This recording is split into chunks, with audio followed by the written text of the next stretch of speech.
Galatians chapter 2. It wasn't until 14 years after that I went back to Jerusalem. That was when I also took Barnabas and Titus with me. You can read all about that visit in Acts 15. The reason I went to Jerusalem at that time was because the Lord told me to go and present the gospel I had been preaching so it could be scrutinized by the senior leadership of the church. Significantly, the apostles in Jerusalem did not think it was important that Titus needed to be circumcised. Yes, they knew he was not circumcised because he was born a Greek and not a Jew. But as they scrutinized my whole ministry, they were clear about the fact that there was no need for Titus, who has an influential position in my ministry. There was no good reason to require Titus to be circumcised. And this decision to not circumcise Titus was despite the fact that some pseudo-Christian religious people wormed their way into our conference. They were critical of the freedom we have in Christ, wanting instead to enslave us to their bondage of strict adherence to the Mosaic covenant in circumcision. But we were careful not to allow them to compromise our convictions even in the slightest way, in order that the full truth of the gospel would remain pure for you. In contradiction to the pseudo-Christians, the most respected Christian leaders in our meeting did not suggest even the smallest change to the gospel of freedom I have been preaching to you. Not that I had any doubt, because I was taught by the Lord himself, and his truth is not subject to the opinions of men. Contrary to what the pseudo-Christians wanted, the Christian brothers there thought it was obvious that I had been entrusted with taking the gospel to the non-Jews, just as Peter had been entrusted with taking the gospel to the Jews. For the same God who worked through Peter to the Jews who were circumcised was at work through me to the non-Jews who did not need to be circumcised.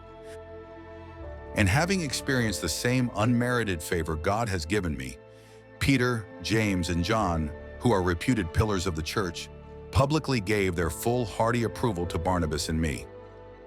They acknowledged that we were partners in Christ with them to take the gospel to the non-Jews as they took the gospel to the Jews. They gave us only one charge: to not forget to minister to those who are oppressed and helpless, which was no problem at all for us because I was already eager to do just that.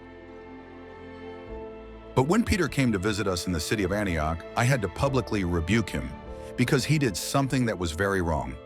For before some Jewish Christians came who were associated with James, the Lord's brother in Jerusalem, Peter was just fine with the practice of eating with non-Jewish Christians.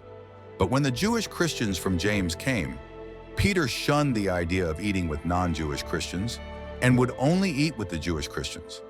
He did this because he was afraid of incurring disapproval from the Jewish Christians. Jewish tradition does not condone Jews eating with non-Jews.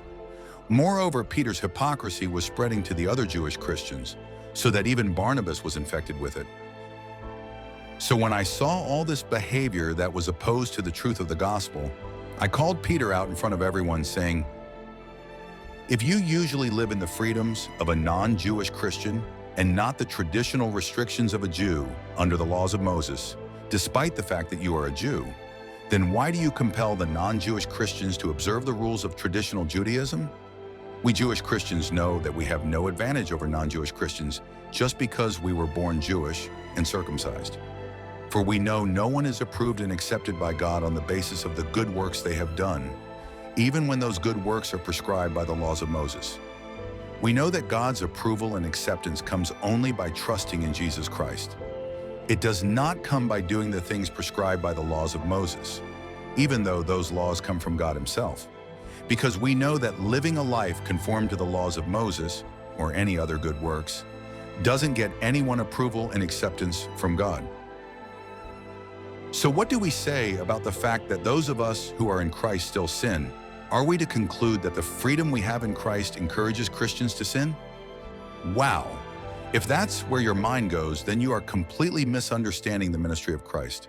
If you think the bad things you do detract from God's approval and acceptance of you, then you are just rebuilding the Mosaic covenant paradigm, and you are demonstrating that you are not really understanding or accepting the gospel.